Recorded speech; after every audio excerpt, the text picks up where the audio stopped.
So I've been through numerous hospital stays, lots of therapy, lots of different medicines, different psychiatrists, and, working for remission. And finally, I'm good. I mean, I'm not all over the place with mania and depression. And that's actually something to have sympathy about, not condemnation. Calling me toxic. That's condemnation for an illness. That's not a kind way to treat people. I would suggest maybe learning techniques of setting boundaries with people who have a mental illness, to protect yourself. You can't be letting them have all your money. I'd be like, I need $500, I'm going clothes shopping. No. You have to be okay with your boundaries. But also maybe call them in the hospital or go visit, if they have to go in the hospital, just support them. They're ill. And acting out is one way that the illness, it hurts. It hurts everybody, especially hurts the person suffering with bipolar or borderline or narcissistic. These phrases are being thrown around in my family like swords or knives to the hearts of people. I try not to tell people that they're OCD. I mean, I'm just like, they hurt. Those behaviors of OCD are painful, and it makes it difficult for other people too. But because I've had psychiatric care and health and therapy, I don't put things, and I know there's no point with my adult children to tell them what to do that might be easier or better for them from my perspective as a grandmother, as a 53-year-old grandmother. Because I do see where they're getting in a heck of a mess sometimes, and they're going to have to figure it out and work it out. There's nothing I can do, just nothing, unless they come to me and say, hey, Mom, what do you think of this? And then I would tell them. But they never do that.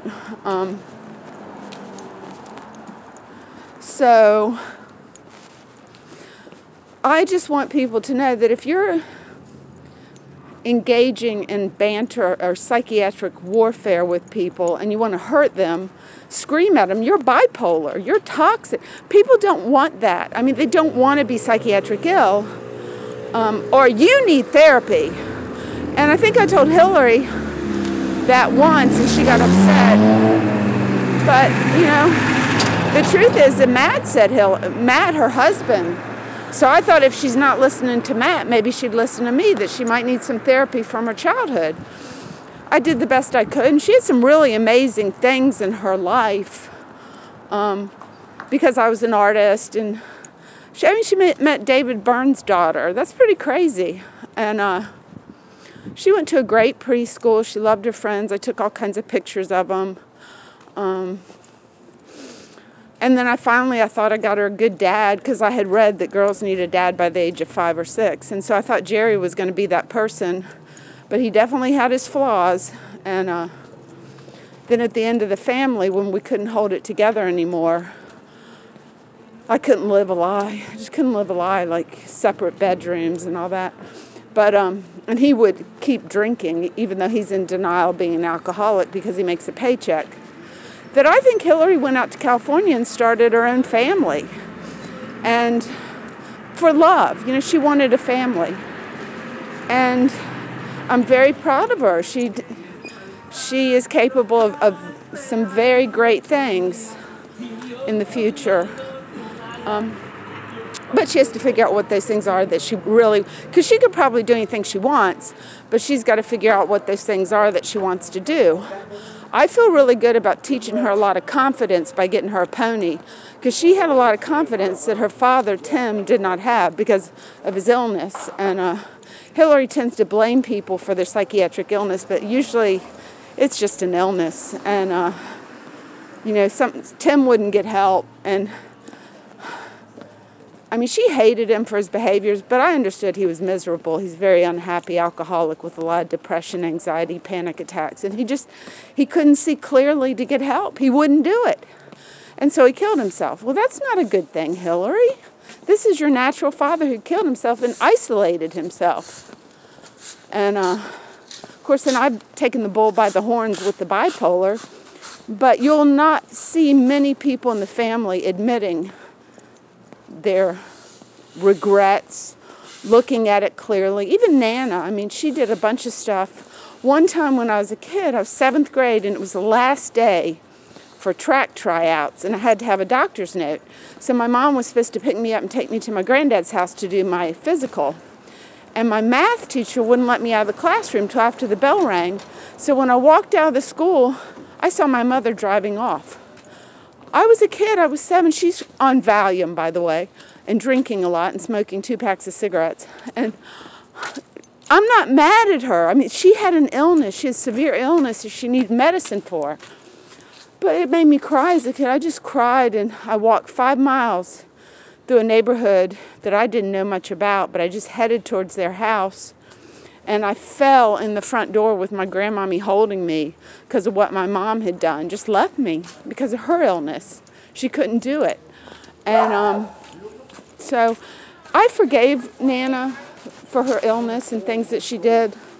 And I hope one day you can forgive me, Hillary, because not to use your kids as pawns, but I do feel like I'm a valuable player as a wise grandmother with mental illness that struggles with that, but also a very much intellectual and artist. Animal trainer, I'm a great dog trainer, pretty good horse trainer. I have a lot to offer your family, but you're going to have to get away from this word toxic, because I don't know what that means.